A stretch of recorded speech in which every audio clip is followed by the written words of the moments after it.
Don't grow too fast where have to make drastic changes within the company or do certain types of things. And we've seen this time after time again where you grow too fast, you're not really able to scale it too well.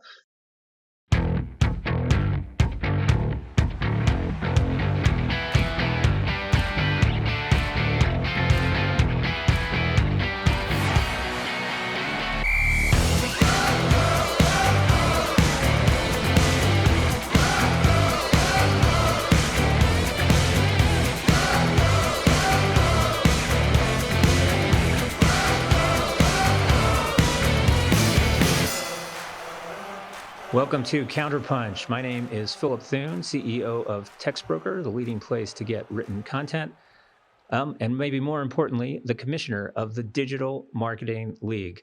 Today, we couldn't be more pleased to have as our guest Barry Schwartz, an expert on all things SEO. Barry, good to see you. Thanks for having me. It's great to be here. Good to have you. So the way Counterpunch works is I'm going to ask Barry 3 different questions. He's going to have 1 minute to answer each question. I'm going to answer that same question. I also will have a minute. We have Cassandra, who's our judge today. She will let us know after each round who answered the question better, and we'll see who wins this episode of Counterpunch. We've already done an episode with Barry talking about digital marketing itself, specifically SEO. As hopefully you already know, Barry is the person you should be following to get the latest updates. You can follow him on Twitter at RustyBrick. You can go to SEOroundtable.com, search engine roundtable. Barry's constantly giving you great information. So go there if you're really interested about the latest on SEO. What I like to do with our digital marketing experts that we have on here is also ask them about running a digital marketing business, or at least a digital kind of a web business.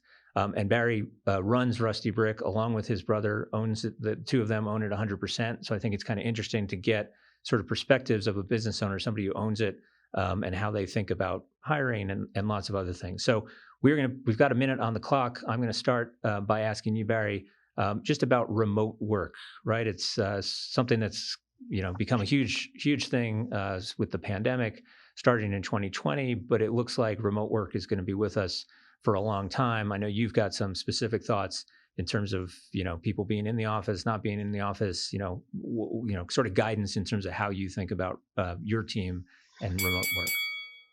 Yeah. So March 2020 happened. I sent everybody home, said closing the office. I had to go in to get the mail and stuff. But that's being an owner. So I thought like after the vaccines, people would want to start coming back. I didn't pressure anybody. Myself, my brother, and 2 other employees started to come back.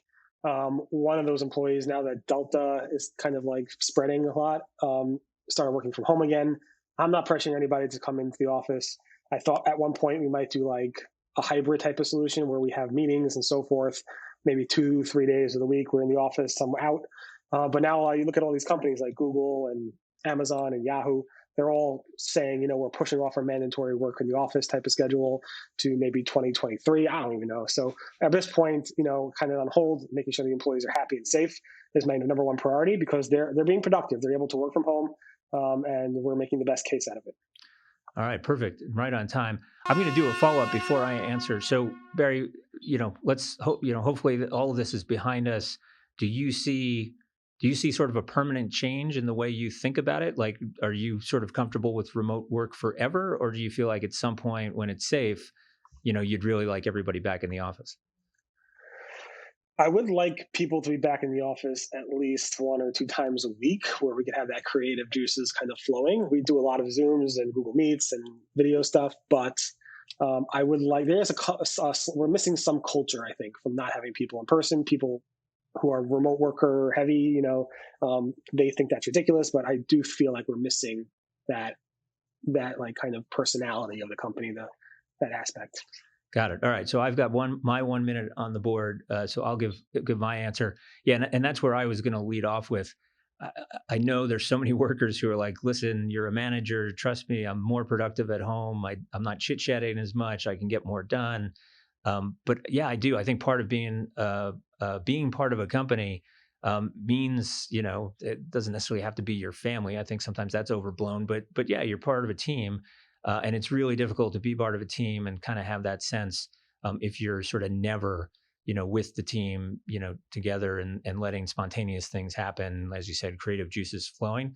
So yeah, I think at least for our business, I think there has been a permanent change. I don't see us going back where the majority of people are coming into the office 5 days a week. I think the last period of time has proven that people are productive from home, that you can sort of run the business with Zoom and things like that. Um, but yeah, my advice I think is definitely there should be some time in the office. I'm going to go a little bit over, but sometime in the office. My biggest piece of advice probably is if you're going to tell people they need to be in the office, have them all in the office at the same time. Again, once it's safe, but have them in the office at the same time. To me, what doesn't make any sense is, and I've seen this from some companies, like, oh, we'll have half the people in, Monday, Wednesday, Friday, the other half Tuesday, Thursday. If the point of being in the office is to make those relationships, create that culture, seems like you got to have the people, all the people, together in the same office. Again, once it's safe. All right, good. So that's it for that question. I will wait on Cassandra for the scoring. And again, Barry wins that one. So Barry's off to a good start. He's got that first question. We are going to pivot to our second question, which is going to be very different answers between Barry and I. So Barry, you're leading a company that's roughly the same size. You're happy with the size it's at. You're not necessarily looking to double or triple or anything like that in the years ahead. So my question for you, because I think this is interesting, I think there's a lot of agencies and digital businesses in that situation. How does that work with motivation, right? I'll kind of take the flip side, because I've always been in businesses where growth is not the only thing, but growth is sort of a primary objective. But how do you keep that motivation going when new positions aren't opening up because the business isn't expanding at a super fast pace? Right. So, I mean, we kind of, our motivation is really about the employees. It's like an employee first company. I feel happy employees make for happy clients. Um, and the way we keep them happy is basically, it's not about growing the company so that everybody can be promoted or we don't have titles in our company and so forth.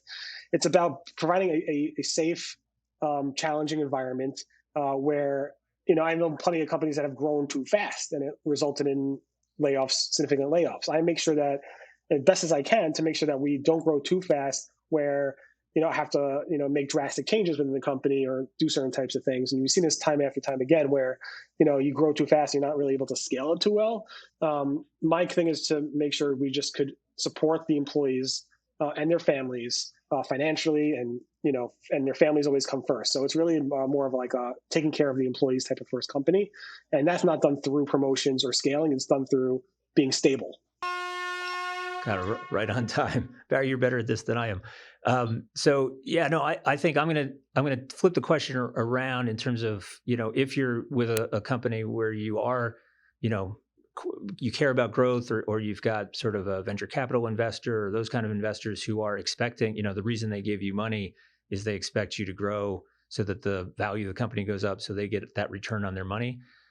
Those have been the kind of companies that I've worked for, and I think motivation there is a bit easier.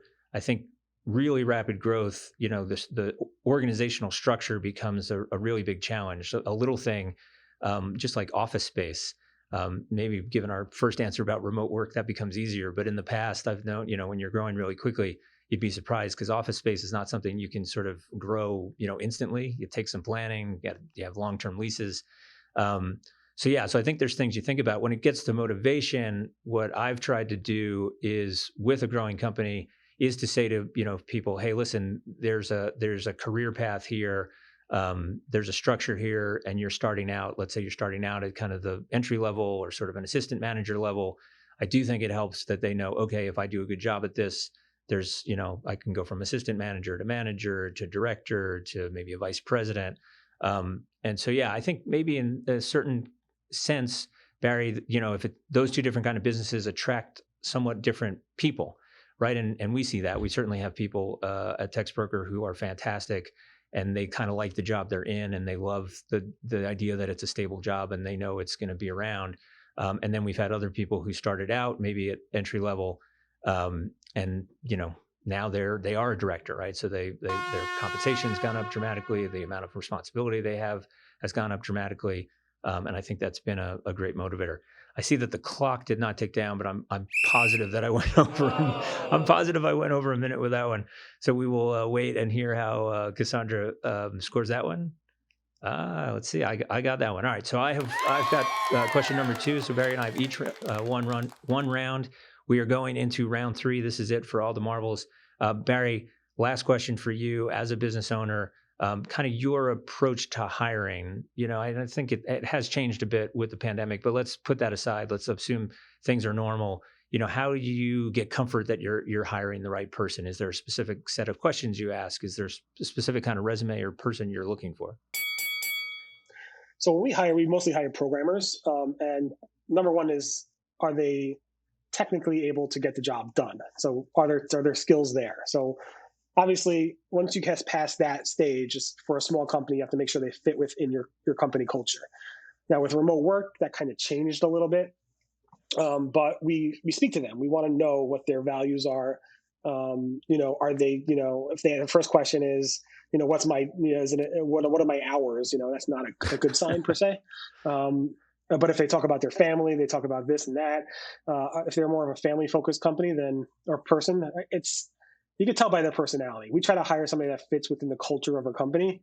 The question is, how will that change as, if we stay remote and there is no real culture, which is something I hope, like we discussed earlier on, doesn't really happen. I hope people do come back at some point, at least, for 2-3 days a week, and we can retain that culture. So it's mostly about personality after the technical skill sets. Got it. And again, wow, you're unbelievable at this. Your answers are exactly 60 seconds. And I'm sure the judges have noticed. All right, so we've got 1 minute back up there for me. Yeah, my answer on that is, the approach that we've taken is we think resumes and background are really important. Now, sometimes this can be different for a business where maybe experience isn't needed, but for the most part, the businesses I've been involved in, you need people who have done certain things. They maybe don't have to be working for an internet company, but maybe they were a project manager. If that's the role, they could have been a project manager at some other kind of company. So you have to have those core skills. I still really believe in the interview. I know certain people have said, "Oh, interviews just promote bias and things like that." But again, I think if you come to the mindset that you just want the very best person, I think asking those questions, as Barry, you said, you're looking for a certain thing, that they've got that family focus, that they're going to be happy kind of in a role that's going to, be stable and steady. I still think that's, to me, second most important. Most important, as you said, they have to have the skill set. Second is you have to be able to kind of have that conversation, even though it's short. And even though certainly we've all interviewed people who thought one thing and it didn't work out. I don't know how you get around that, even in these times, even if it has to be on Zoom. All right. And I've gone over, which I'm sure I did last time without the clock. So here we go. Final score. Barry wins that one. I'm not surprised. Barry, congratulations. You've won this round of Counterpunch. We, like I said, I can't appreciate more having that you've spent the time with us on this episode. Again, if you want to hear more from Barry, especially if you want to know more, not so much about running a business, but how to rank well on Google and Bing and what's going on in the search engine world, follow him at RustyBrick on Twitter. Go to SEOroundtable.com. We had Barry and I did a much longer question and answer session at the very first Digital Marketing League for the U.S. audience back in 2020. If you Google Digital Marketing League, you'll be able to find a recording of that. So again, Barry, thanks so much for being here. My pleasure. Thanks for having me. All right. If you like this episode, hopefully you'll hit that like button. If you've got any comments, please put them below. Most of all, if you want to stay tuned, please hit the subscribe button. That'll let you know every time we've got new videos. And that's it for today. Thanks.